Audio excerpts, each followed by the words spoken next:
Ito the best talaga ang Sila videos natin. Ito ang nagpapatunay na number one.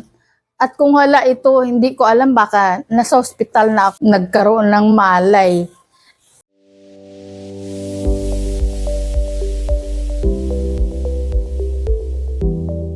Ako nga pala si Ma'am Melinda Pabila, taga Paliparan, Dasmariñas, Cavite. Noong isang linggo, biglang sumakit ang tiyan ko. So, ang alam ko, nasi-CR ako. Tudo-tudo ang sakit ng tiyan ko. Grabe, pinagpapawisan na ako ng malamig, buong katawan ko. Nanginig yung mga tuhod ko. Dasal ako ng dasal sa Panginoon. Diyos, sabi ko, Lord, ano ba itong binigay niyo sa akin? Sabi ko, hindi ko kayang tanggapin to. Kasi, kawawa naman yung apo ko. May alaga ako. Ko pong makatayo. Gamot ko tong tong nararamdaman ko kung ano. Nagtagal ako sa CR, mga 2 hours. Tiniis ko ang sobrang sakit. Pinakiramdaman ko yung sarili ko, kung kaya ko nang bumaba. Dahan-dahan ako na tumayo, kumapit ako sa dingding, ganyan. Dahan-dahan pababa. Mga 5 minutes naramdaman ko na medyo nabawasan yung sakit ng tiyan ko at nagkaroon ako ng acid reflux.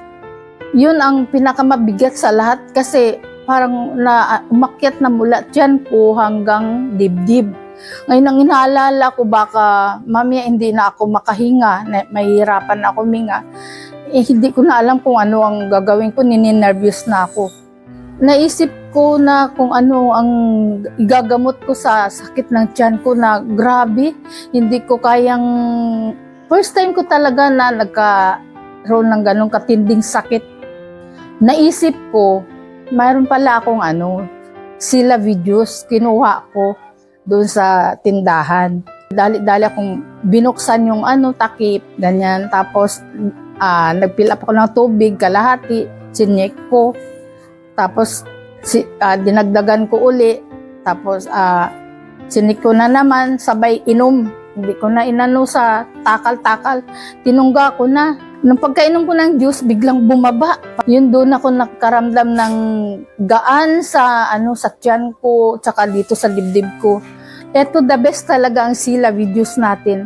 Ito ang nagpapatunay na number one. At kung wala ito, hindi ko alam, baka nasa ospital na ako nagkaroon ng malay. Wala pa naman akong kasama dito sa bahay, kundi nag-iisang apo ko lang. Kaya tangkilikin natin tong produkto na ito at ito ang nagpapatunay ako sa akin na mismo na na gumamit. Maraming salamat po sa Silavi at eto binigyan pa rin ako ng ng malusog at malakas na katawan.